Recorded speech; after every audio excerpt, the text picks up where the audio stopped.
So here's three proper names, proper nouns, actually. Michael Waltz is the National Security Advisor for Donald Trump. That's one.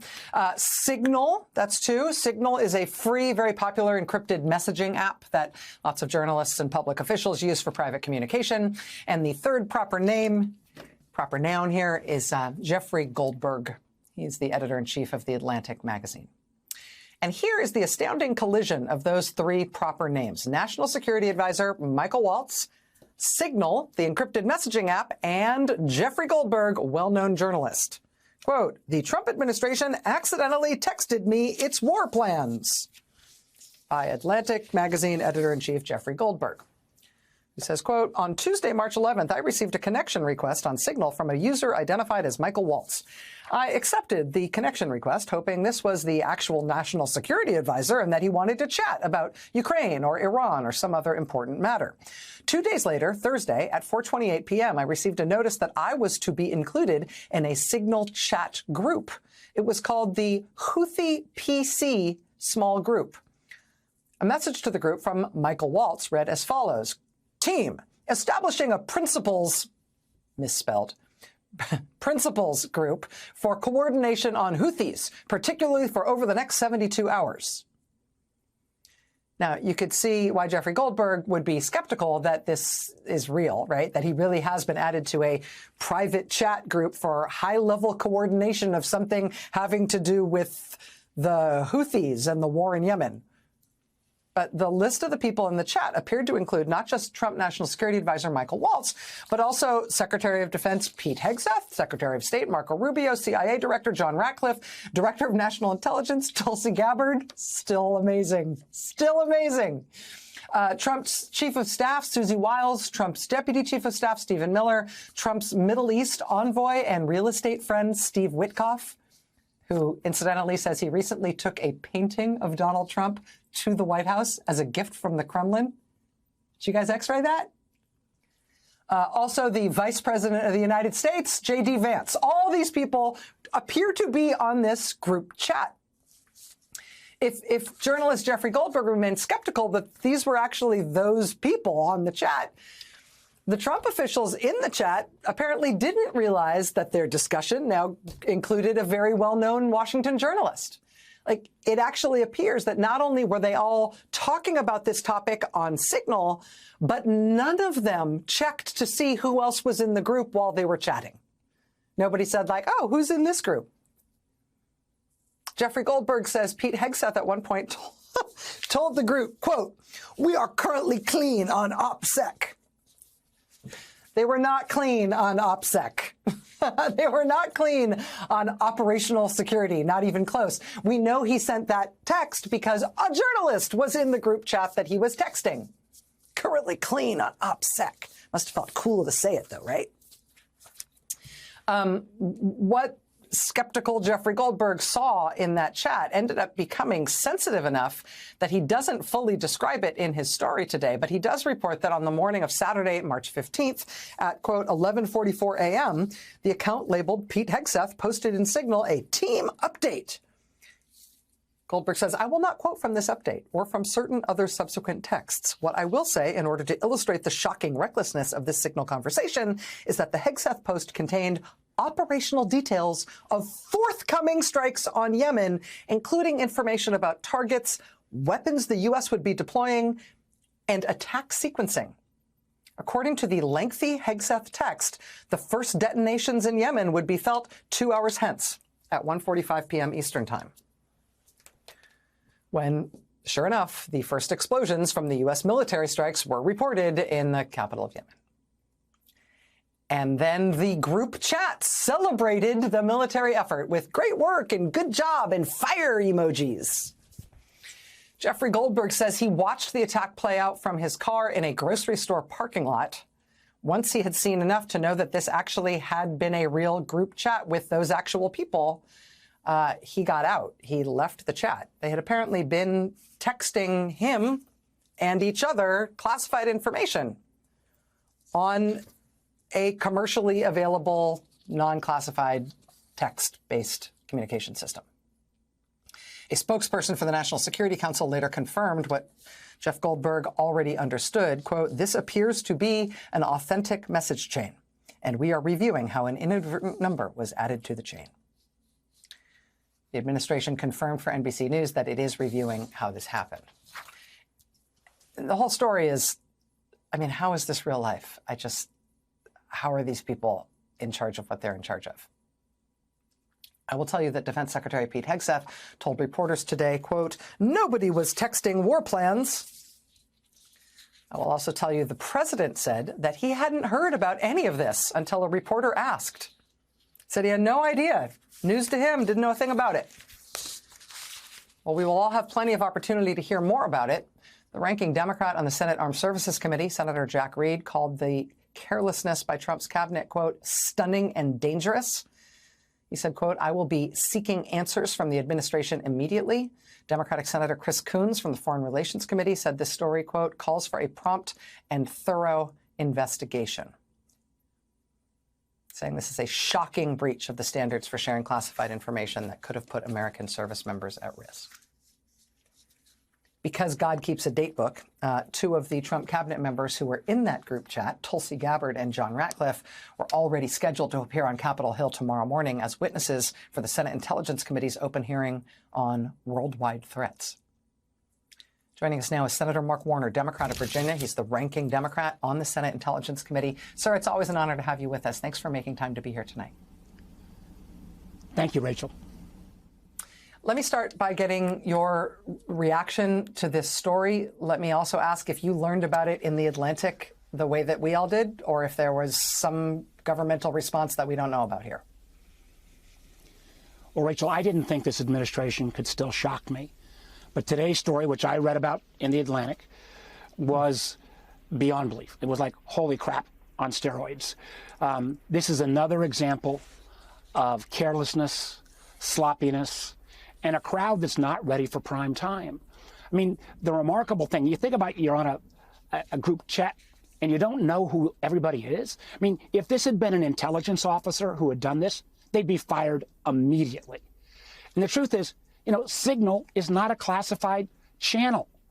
I got questions tomorrow. Have they collected all the phones to make sure malware is not on some of these phones now? Do they realize that Russia and China have targeted Signal to try to break in? Do they realize that, and frankly, I think Hegseth needs to go, or Waltz needs to go. The idea that you are conveying on this encrypted but not classified means the actual military plans, and I believe Jeff Goldberg. If this had been the Democrats, there would be investigations, there would be hearings, and we're going to have this tomorrow. We're going to have it out in the open hearing. This crowd is not ready for prime time. And I would point out Tulsi Gabbard, who all of the Democrats suppose as director of national intelligence, who's been a spokesman on many right-wing media since he got this job, is said about this same time, if there is any leaker, they've got to be held fully accountable. Well, we're going to ask tomorrow. Beyond Hegseth, beyond Waltz, what other in this group should be held fully accountable for, frankly, breaching security protocols 101? And I just point out quickly that, this comes on top of them releasing a couple hundred of CIA names of people who were, a year or so in. We spent a couple $100,000 on these agents, getting them cleared, getting them through training. All of their identities were revealed. Those guys can't go out and work around the world anymore. We've had other classifications revealed. And we've obviously got the Doge boys out there printing totally wrong information about supposed savings. At what point, and I'm glad to see you're highlighting all the Americans around the country rising up, but I hope those who care about our national security will also start rising up. We are not made safer by these actions.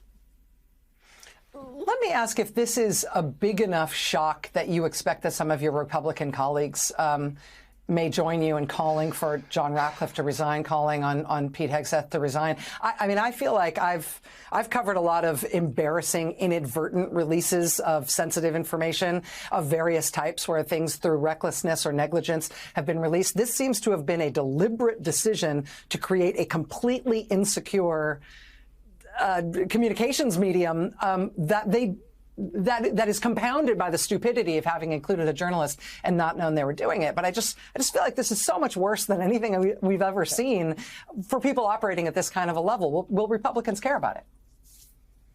Well, listen, this is gross negligence on steroids. And if they don't step up, and I got a lot of respect for the folks I work with on the intelligence, but I've been disappointed. I was disappointed when more of them didn't stand up against Tulsi Gabbard when she refused to call Edward Snowden a traitor. But at some point, something's got to give.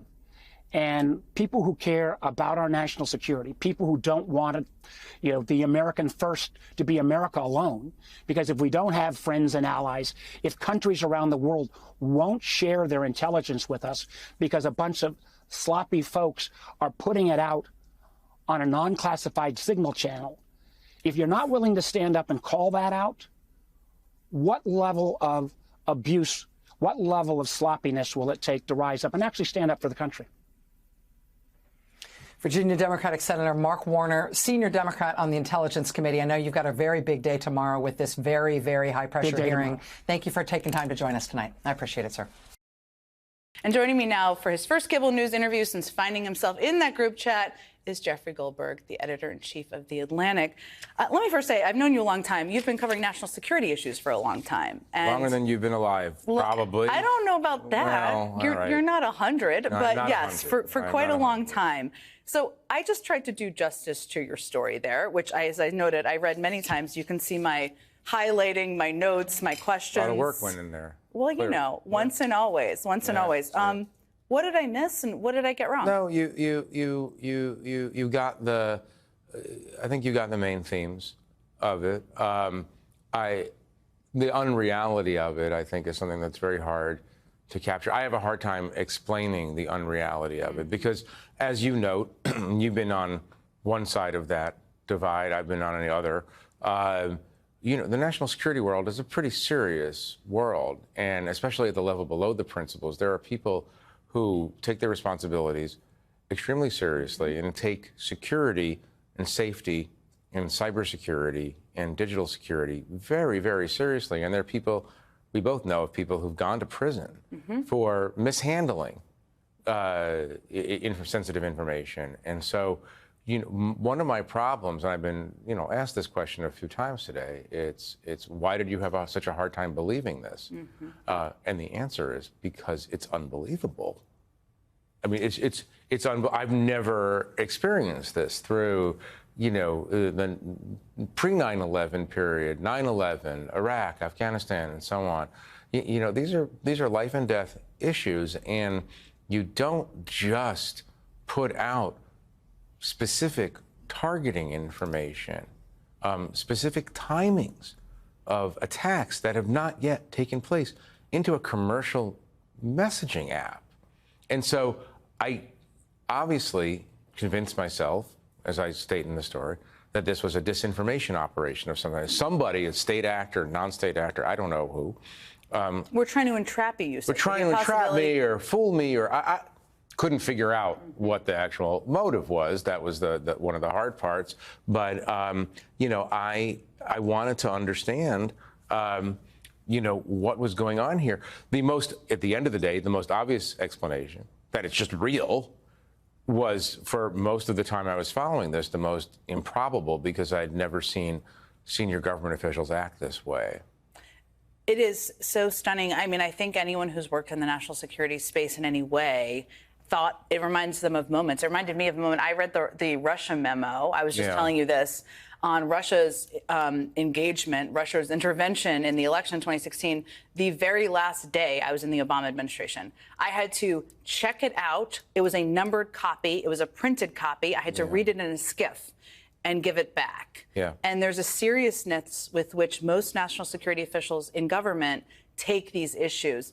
Let me ask you, one of the things that struck me is that the information shared, you mentioned the specifics of the war plan's operational details. Right. There was also, John Radcliffe, who has been in government before, who has had access to national security before, he was on this chain, director of the CIA. He shared, reportedly, according to your reporting, the details of someone you didn't name because you know well enough not to share information like this, of somebody who was sounded like a covert operative. So what happened at the beginning of this chain was the principals, the cabinet level people, were asked by Mike Waltz, who is going to be your point of contact in the next 72 hours when we move toward a strike against the Houthis, right? I'm reading this and I'm like, oh, they're really talking about a strike against the Houthis. Ratcliffe names, I mean, other people name other people who are publicly named public figures. Ratcliffe names a person. I'm not going to say the name. The whole real name of this person, who is going to be his liaison. In the course of my reporting and trying to understand, I came to understand that this is an active CIA officer. His name has never been in public before, who is everyone on the chain may not have had need to know who this person Well, yeah, was. because remember, the chain is pretty big. The chain is not just 5 intelligence officials or 4 defense officials. It's defense, intelligence, treasury. It's the chief of staff of the White House. It's people who certainly don't need to know the names. I mean, as you know from the classified world, from the secret world, the less you know, the better. Right, the less you have to go to sleep with at night, the better off you are in many ways. You can't get into trouble from not knowing something that you shouldn't know. And so I have to say, somewhat astonished that he would put this official's name into what is essentially an open channel. Forget the fact that he, like everyone else, had no idea that they were sharing that information with the editor-in-chief of the Atlantic magazine in the same chain, because nobody had asked during the course of this, who is this JG? You know, my initial showed up as JG. And you don't know who that, do you know who that is at this point? I have no idea. I have no idea who, in other words, who Mike Waltz was looking for. I don't know. He didn't answer that question for me. The thing about signal chats is you have to invite people. You have to list the names to create a group. So there was a conscious just adding of you to this group. Yes. There's been a lot of effort to respond. I mean, I noted, as I just kind of gave the summary of the piece, you got a response from the National Security Council spokesperson. No. Oh, yeah, and every agency has been saying, just ask the National Security Council. Just ask them, punting it to them. Well, what's going on you could read the tea leaves here. It's Mike Waltz put this group together, not me. Don't ask me, ask him.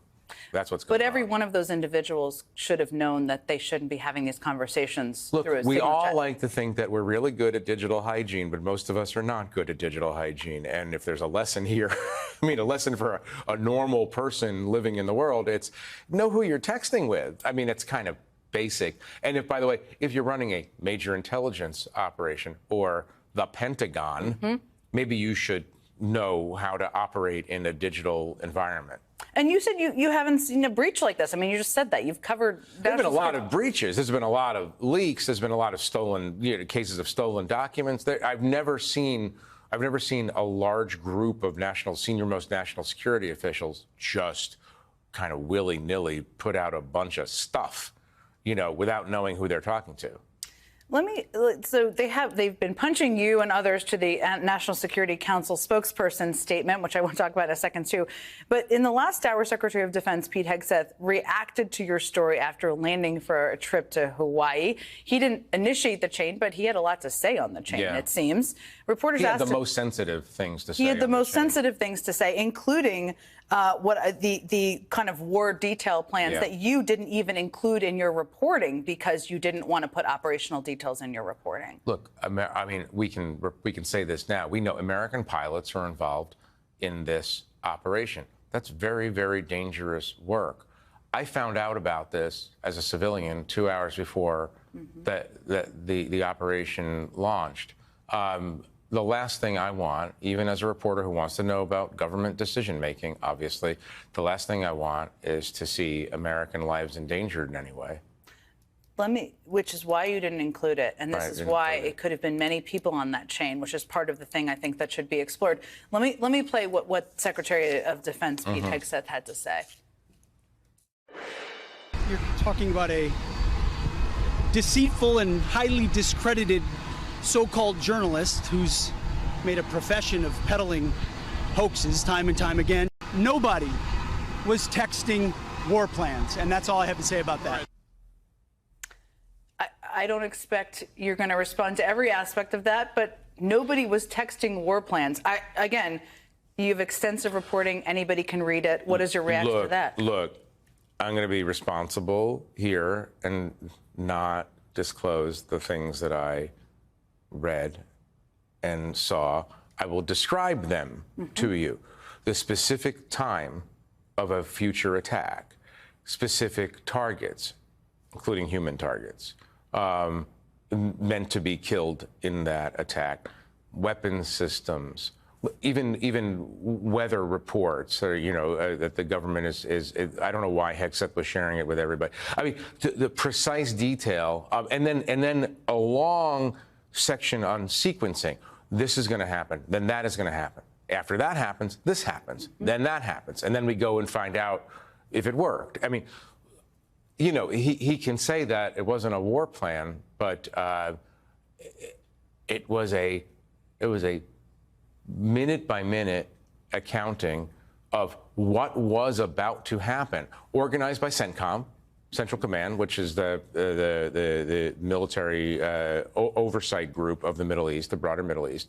This is their plan, and he was taking their plan and sharing it with a bunch of civilian leaders. It's interesting because as I'm reading it at 11:44 a.m. on Saturday morning, the 15th, seeing that the Houthis are not going to know about this for another couple of hours. And you know about it. Well, and I know about it, and I'm thinking to myself, honestly, I'm thinking to myself, well, I'm glad that Mike Waltz didn't invite a Houthi into the group or a Russian spy or an adversary of the United States. But put that aside. I'm reading this and I'm wondering, not only why am I reading this, but why would the Secretary of the Treasury need to know the precise attack sequence of this upcoming operation? Again, I don't want to talk about weapons systems, packages, targets in any specificity because, I'm trying to be, I want to be a responsible person, and I'm more interested in the decision making anyway than I am in the actual technical details of it. But the whole thing is just very flummoxing to me because I haven't seen this kind of unserious behavior before. And, and the Secretary of Defense, all due respect, in that presentation seems like a person who's unserious and is trying to deflect from the fact that he participated in a conversation on an unclassified commercial messaging app that he probably shouldn't have participated in. And there are receipts for it, which is always a danger of that. Jeffrey Goldberg, this reporting, you never know what you're going to wake up to in this day and age. We woke up to this today. Thank you so much for taking the time. Anybody can read this piece online on the Atlantic site. With the escalating clash over the controversial deportation flights, where an appeals court heard arguments over Trump's implementation of the Wartime Alien Enemies Act today, with judges hammering the Justice Department attorney. There were plane loads of people. There were no procedures in place to notify people. Nazis got better treatment under the Alien Enemy Act than has happened here. Your Honor, we certainly dispute the Nazi analogy. People don't go through a trial in this country without getting the gold standard of due process. And that was not happening here. The president has to comply with the Constitution and laws like everybody else. On that, we certainly agree, Your Honor. Earlier today, the judge presiding over the case defending his block on deportations under the act for the alleged gang members, writing, each plaintiff is, quote, entitled to individualized hearings before deportation. This as Trump continues to lose in court, last week facing a major blow to his agenda, and this week already amassing even more losses. Joining me now is Ankush Khardori, former federal prosecutor and senior writer for Politico magazine, and Libby Casey, senior news anchor for The Washington Post. So, Ankush, I want to start with you on what the judge said, the gold standard. And the gold standard is certainly in criminal defense cases is due process, right? So let's listen to what the appeal court's judge had to say about going forward without due process. Let's listen. If the government says we don't have to give process for that, then y'all could have put me up on Saturday and thrown me on a plane, thinking I'm a member of Nicaragua and giving me no chance to protest it and say somehow it's a violation of presidential war powers for me to say, excuse me, no, I'm not. I'd like a hearing. That last part, right? You know, wrapping everything around federal war powers to the exclusion of a constitutional right that we have known as due process. Yeah, and she's spot on there. And, you know, I think it's worth emphasizing the very narrow concept that she is talking about and that Judge Boasberg are talking about. They're not saying you can't ever do this. They're not even yet saying that the law is unconstitutional. They may at some point, who knows. They're just saying there needs to be some sort of process for these people to contest their designation under this law so that, for instance, you do not make a mistake, which was a frightening proposition, the notion that even one person may have been incorrectly designated and now is thrust into this legal black hole with possibly no recourse to get out. That is what due process, even the most minimal due process, is supposed to help us sort out so that judges can adjudicate the disagreements between the government and the defendant. Well, and it's that piece of it that I think is the most interesting, Libby, is this administration is coming in and basically saying, well, you know, all of this executive power that the president has, and we are at war, I guess, apparently with Venezuela, but nobody's told the Venezuelans. So there's that. But you do have the Post making note of the fact that the judges seem to be drawing the very, very important lines that I think a lot of folks have been waiting maybe Congress to draw. But you have, for example, the headline, you know, over a dozen judges have ruled Trump administration has likely broken the law. More than a dozen judges have said Trump and company probably broke the law. The total works out to one such finding about every 4 days. So here's my question. So what? So Donald Trump and his team want this to be a fight. Let's go back to the deported Venezuelans who were not, let's remember, sent back to Venezuela. They were sent to a maximum security hardcore prison. So imagine if you're not someone who's in a gang. In fact, what if you were fleeing those gangs and coming to the United States to work? They were all on the radar. They had court hearings. They were in the system. One of my colleagues reported that families of 4 of the men say they were swept up just because they have tattoos that were about family and things like that. And that was one part had of a soccer league that was part of the justification. So Trump and his team, like the borders are, for example, want people to think this is judges getting in the way of national security, getting in the way of Donald Trump protecting you from these gang members. And what the judges are saying is, let's look at the law. And what we see in a lot of cases across the country, in district courts in various states and in the national level, saying, well, wait, let's go back to the law. And what is the process to let go of these probationary federal employees? What is the process to send people out of this country without their hearings? And so that's where things are kind of gumming up the works for Trump's agenda. He's trying to make it a fight of, you know, I want to save you and deport the bad guys, and they're trying to stop it. But the judges are saying we're following the law and we're going to go through this process. Well, and it's that part. We're following the law and we're trying to stop bad things from happening under the law, which shouldn't happen, which means you just can't indiscriminately come into the studio, grab the 3 of us and just take us off, put us on a plane and send us to a maximum security prison in another country. There's a process, and that was very much a part of the government lawyer today was tripping all over himself, trying to get it back. Well, 5 people, you know, they did the habeas thing, and Judge Miller was like, I'm not talking about the 5. I'm talking about the 2 planes of individuals that were not allowed due process. Speak to that. Yeah, I mean, the lawyering from the Justice Department has not been particularly good. I'm setting aside even the merits. For instance, it's generally a bad idea to attack the judge. I got like several text messages from lawyers today on that point. You should not attack the judge. This is a very basic proposition, and they're all doing it. It tends to upset them. You know, the thing about this is an entirely contrived emergency. Yeah. There's no reason for them to have rushed this process except to make a point and maybe to set some sort of precedent.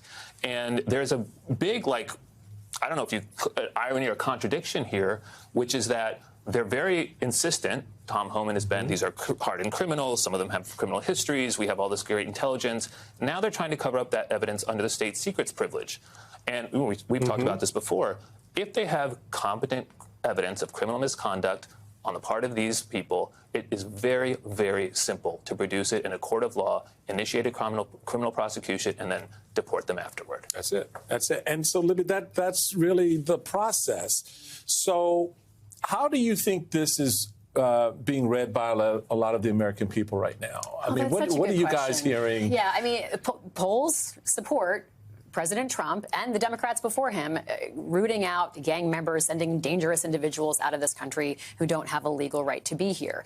But now you're getting into the gray areas of how do you know they're gang members? Where's the proof they're gang members? So is that the part they don't understand, or what is it that, the American people may be missing? I think, Michael, that's your job, right, is to help people understand this better. Right. Because when you have Trump administration officials going on cable news and saying, you know, that these activist judges are just trying to stop us doing the right thing, will that resonate with people, or will they really follow the who, what, when, where, why? And we saw Judge Boasberg, who's the one who was overseeing this, the Venezuelans case, say, you know, I need to know when you made these decisions. I need to know what did you know, when did you know it, how did you know it? Because the Trump administration is trying to stop him right now from understanding and knowing transparently what their timeline was of throwing those people on the plane and getting them out of this country when they already knew there was going to be a proceeding on the books, when he was issuing things from the bench, when he was putting things in writing. I mean, that's all about following the basic tenets of the law. And the appellate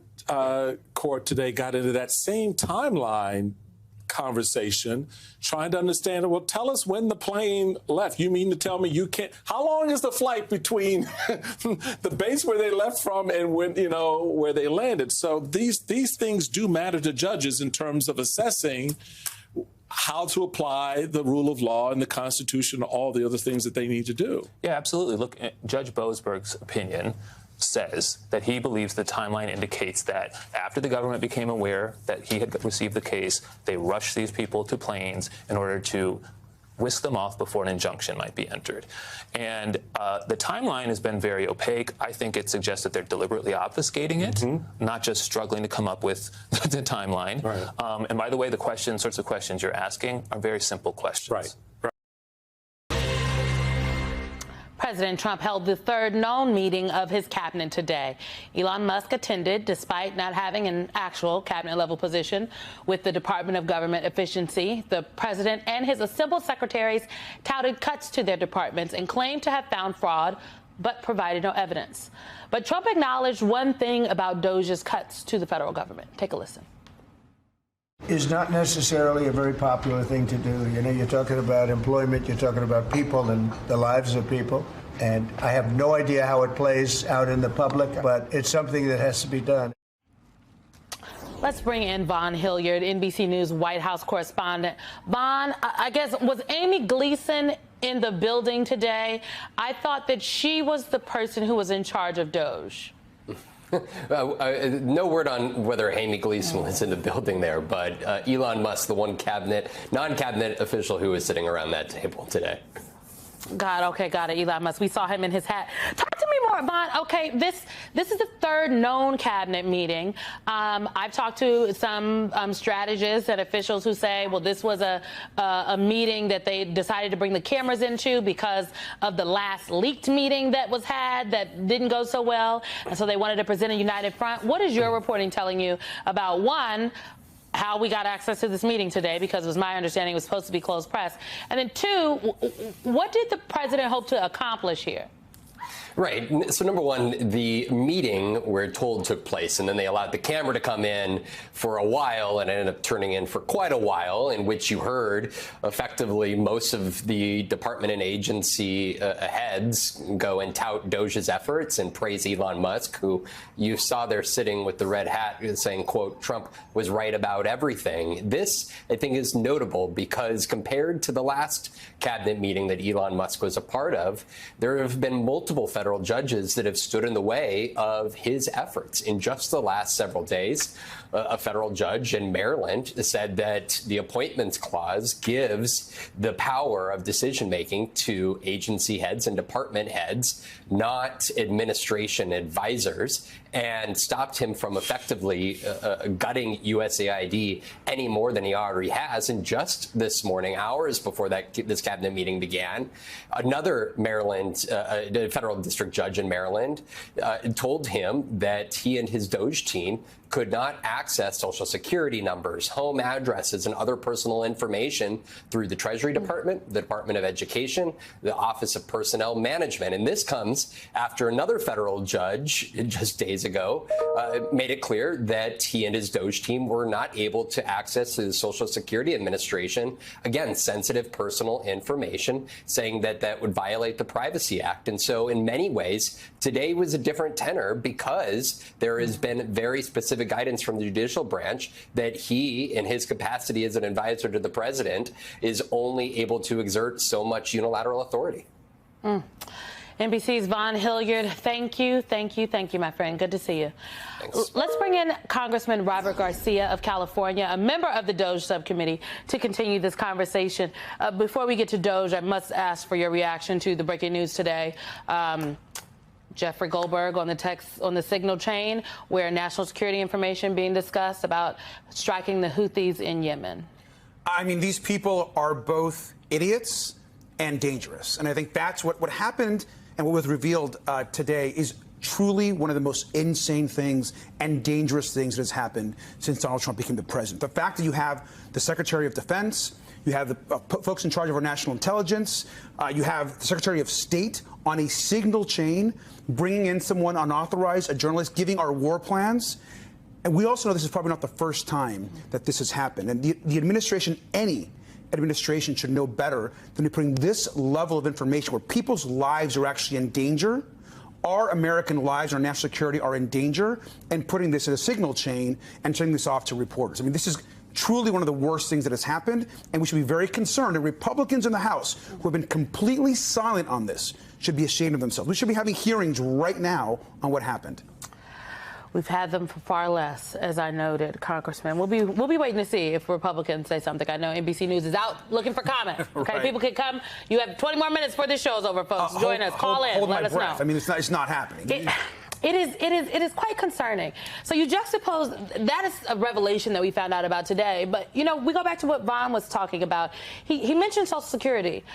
There's all this talk about the fraud within Social Security. You had the Commerce Secretary just late last week talk about the fact, well, you know, if his mother-in-law misses her Social Security payment next month, she'll be okay. She won't think too much of it.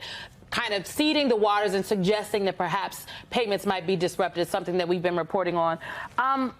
They keep saying there's all this fraud in Social Security, but the Washington Post has reporting that underscores those are struggling to find fraud in Social Security. They write less than 1% of Social Security's payments in recent years were determined to be improper, often the result of an accidental oversight or change in benefit status, according to a report last year by the agency's Inspector General. That works out to be about $9 billion a year, and more than 2/3 of the mistaken payments were eventually clawed back. No, that's right. Look, there's always going to be some fraud, some abuse in any government program or in any program, whether it's a nonprofit or in a business, there's going to be some fraud.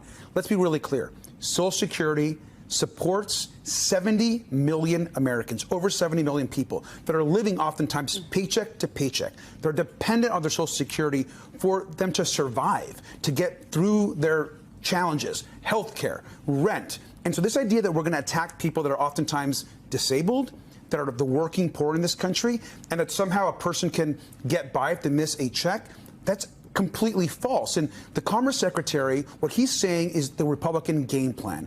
They don't really care if someone misses their check. They don't really care if people get hurt, if working class people, if seniors are actually damaged by this insane policy. People depend on Social Security. People depend on Medicare. And Republicans have decided they're not going to send up for these programs.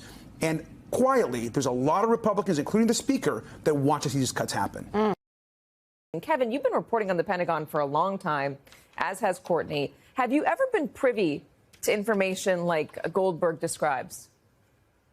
Oh, I wish. Boy, do I wish. I'm sure Courtney does, too. Not at that level. Absolutely not. Look, I had the same reaction, I think, as everyone did when I was asked, can I come on and talk about the Goldberg article? And I went, whoa, no, what Goldberg article? I can't believe what I'm reading. And for so many reasons. Number one, I think if you scroll to the bottom of that article, that's where it gets really interesting when it describes that, look, there are laws in place about what government officials can and can't do, how they're supposed to talk to each other. Forget about classified war plans. You're not supposed to use personal devices. You're not supposed to use personal accounts. Remember, but her emails. But for this, you are absolutely not supposed to use personal emails, even with Signal. Signal is an encryption text that everyone's familiar with in our line of work. But Courtney's right. There's no scenario on Earth where something as sensitive as what we're seeing should be described on Signal, because it's not foolproof. That's what the SCIF is for. That's what the secure compartmentalized rooms are for. And Ned knows that, just as well as anyone he can talk to as well. So yes, it's very common to talk via Signal. That's just the latest app to sources, especially sensitive sources, intelligence sources. But for U.S. officials, there are actual laws on the books, and these, and for also Congress was warned that these Trump officials were quite inexperienced and that something like this could happen. I mean, this is so base. This is so unbelievable. This isn't like, Tulsi Gabbard doesn't know better and Hegseth doesn't know better.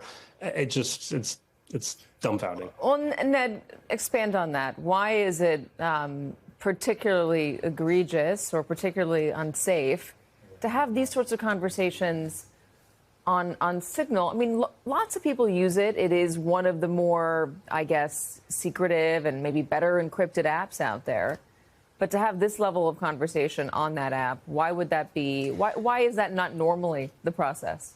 Yeah, Katie, we are all struggling with how to describe the enormity of this story. I've thought to myself a number of times over the past couple months, there are no words to describe something. And I think this really understates what we're dealing with now and the implications of it. Look, I was in every principals committee meeting of the Biden administration in my last job in government. And I've been talking with former colleagues who are also around the table, and their heads are exploding. And their heads are exploding for a very simple reason. Outside of the top secret and the secret communication systems that are administered by the U.S. government, there is no such thing as secure communications. I think you said it well. There are more secure communications, and Signal may be more secure than speaking over an open phone line, for example.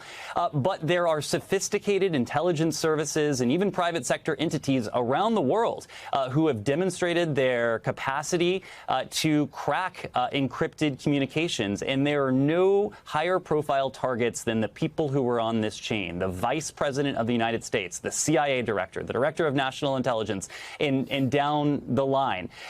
Katie, I think we're thinking about this in terms of the implications for the Houthis, but if you read what Jeffrey Goldberg said about something that the CIA Director, John Ratcliffe, said on this chain, I think it suggests there was a discussion of sources and methods that go well beyond this particular case of the Houthis.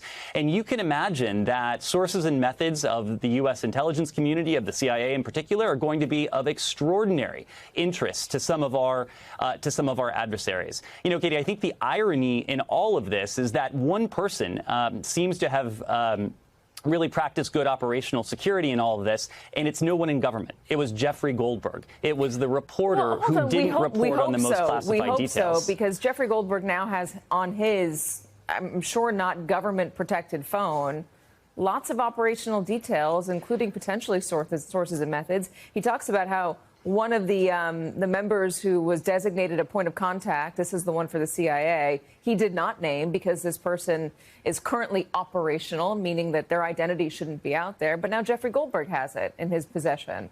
And Jeffrey Goldberg's phone presumably is not as secure as the phones of other folks.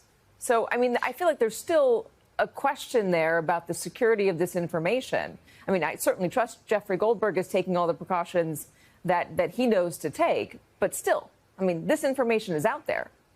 Oh, Katie, I don't want to suggest that all is safe because Jeffrey Goldberg redacted some classified details. My point is that Jeff really was more sensitive to the extraordinary nature of this conversation than those participants seem to be. It is absolutely the case that this was not sloppy. I've heard some people refer to this as sloppy before. This was not sloppy.